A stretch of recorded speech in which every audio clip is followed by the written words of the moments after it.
you, why do you think that a holistic approach is particularly important to people who are in that like pre-post menopausal time of their life?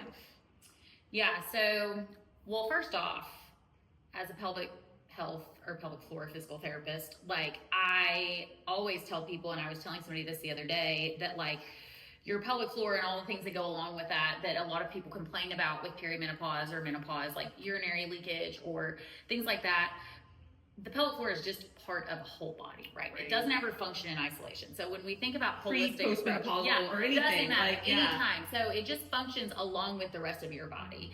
And so as your body is going through these different changes, your whole body is affected by it. It's not just the area of your body that we're supposed to be working on or where you might be having a deficit. So, so taking a look at that, and then obviously during this time of life, like hormones are changing. Hormones don't just affect muscular function, they affect everything. They affect your stress, your ability to handle different emotions, your energy levels, your sleep. So looking at all of those things and understanding that all of those factors are going to impact someone's care is incredibly important, especially when you're going through like a huge life transition, like perimenopause and menopause. When parts of your system are working completely different than they ever have. Right. You're like, oh yeah, you know, I had a lady the other day, she was just like, I always could trust my body until I hit menopause. You know what I mean? It's just like other things went wrong, but I could always trust my like physical body. So yeah, absolutely. And being there with someone is really kind of cool to be able to do that. What do you say to women who've been told their symptoms are just part of aging? I say the statement that while this might be common and might have happened to your mother and grandmother, it is not normal, or doesn't have to be your story. And so I try to debunk a lot of those myths quite often, and then tell people just kind of like what you said earlier, like our muscles and nerves and bodies just in general are always evolving and changing. So like, to say that as we get older, like they can't do that anymore, one, isn't true, and two, is like super discouraging to people. Like that in and of itself is going to make people not want to move as much, and then confirm the stereotypes associated with aging, right? So I always try to tell people, like, you can combat effects of things like loss of bone and osteoporosis by working on strengthening your muscles and loading your bones. You can work on changes in your metabolism by changing your activity levels and caring about your nutrition and thinking about your sleep and those different things. So most of the things that people describe that are associated with aging, especially in my field, in the pelvic health world, that say like, oh, this is just normal, it just happens as I get older, are absolutely not necessarily normal. While they're common, and they're definitely treatable. So, Absolutely.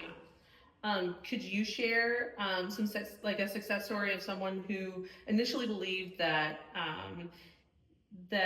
like they weren't going to be able to have an active lifestyle, and like life was essentially behind them, but you were able to work with them and help them to achieve their goals? Yeah, no, that's really good.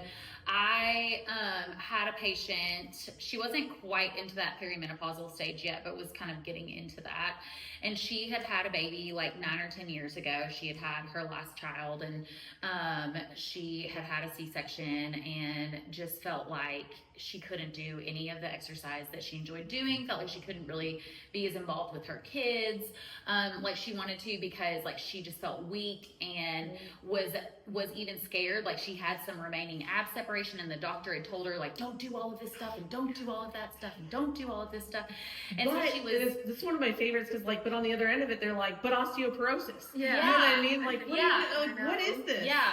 So I was like, well, like, your body can still change and evolve. And at first, like, she was kind of like on the fence about it. And she worked super hard. Like, we worked on strength training, worked on scar mobilization, worked on a variety of different modalities within the PT realm. And she was super diligent about working on some things that I gave her at home that could fit into her lifestyle. And by the time that I discharged her, she was able to go back to the workout classes that she enjoyed, like Pilates and yoga, and spend time with her friends doing that. So her social health improved. Yes. She was able to do things with her kids, and felt like she could interact with them better and not hold them back.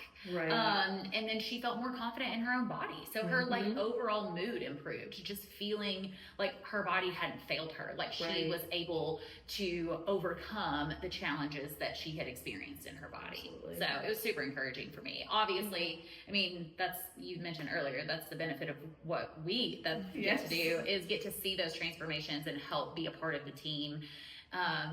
You know, to help people reach their goals. Right.